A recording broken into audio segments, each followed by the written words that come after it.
Professor صاحب انتہائی اہم موضوع پر لیکچر دے رہے تھے۔ جیسے ہی آپ نے تختہ سیاہ پر کچھ لکھنے کے لیے رخ پلٹا تو کسی طالب علم نے پیچھے سے سیٹی ماری۔ پروفیسر صاحب نے مڑ کر پوچھا کہ کس نے سیٹی ماری، تو کوئی بھی جواب دینے پر آمادہ نہ ہوا۔ آپ نے قلم بند کر کے جیب میں رکھا اور رجسٹر اٹھا کر چلتے ہوئے کہا کہ میرا لیکچر اپنے اختتام کو پہنچا اور بس آج کے لیے اتنا ہی کافی ہے۔ پھر انہوں نے تھوڑا سا توقف کیا، رجسٹر واپس رکھتے ہوئے کہا، چلو میں آپ کو ایک قصہ سناتا ہوں تاکہ پیریڈ کا وقت بھی پورا ہو جائے۔ کہنے لگے کہ رات میں نے سونے کی بڑی کوشش کی مگر نیند کوسوں دور تھی۔ سوچا جا کر کار میں پٹرول ڈلوا آتا ہوں تاکہ اس وقت پیدا ہوئی کچھ یکسانیت ختم ہو، سونے کا موڈ بنے اور میں صبح سویرے پٹرول ڈلوانے کی زحمت سے بھی بچ جاؤں۔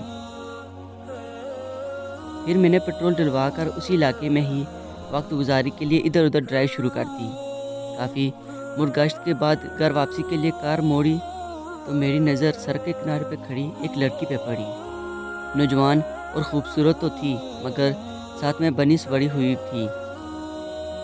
لگ رہا تھا کہ کسی پارٹی سے واپس آ رہی ہے۔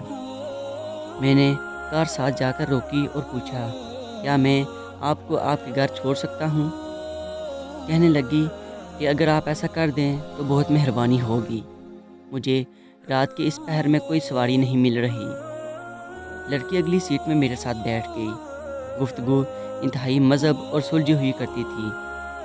ہر موضوع پر مکمل عبور اور ملکہ حاصل تھا، گویا علم و ثقافت کا شاندار امتزاج تھا۔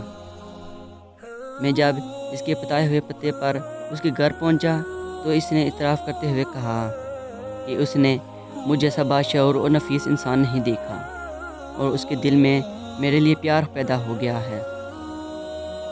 میں نے بھی اسے صاف صاف بتا دیا کہ سچ تو یہ ہے کہ آپ بھی ایک شاہکار خاتون ہیں، مجھے بھی آپ سے انتہائی پیار ہو گیا ہے۔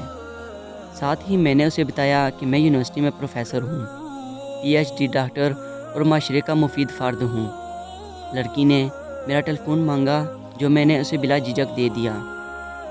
میری یونیورسٹی کا سن کر اس نے خوش ہوتے ہوئے کہا، میری آپ سے ایک گزارش ہے۔ میں نے کہا کہ گزارش نہیں، حکم کرو۔ کہنے لگی کہ میرا ایک بھائی آپ کی یونیورسٹی میں پڑھتا ہے، آپ سے گزارش ہے کہ اس کا خیال رکھا کریں۔ میں نے کہا کہ یہ کوئی بڑی بات نہیں، آپ اس کا نام بتا دیں۔ کہنے لگی کہ میں اس کا نام نہیں بتاتی، لیکن آپ کو ایک نشانی بتاتی ہوں، آپ اسے فوراً ہی پہچان جائیں گے۔ میں نے کہا کیا ہے وہ خاص نشانی جس سے میں اسے پہچان لوں گا؟ کہنے لگی کہ وہ سیٹیاں مارنا بہت پسند کرتا ہے۔ پروفیسر صاحب کا اتنا کہنا ہی تھا کہ ہر کلاس کے طالب علم کی نظر غیر ارادی طور پر اس لڑکے کی طرف اٹھ گئی جس نے سیٹی ماری تھی۔ پروفیسر صاحب نے اس لڑکے کو مخاطب ہوتے ہوئے کہا کہ اٹھو جانور، تو کیا سمجھتا ہے میں نے یہ پی ایچ ڈی کی ڈگری گھاس چرا کر لی ہے کیا؟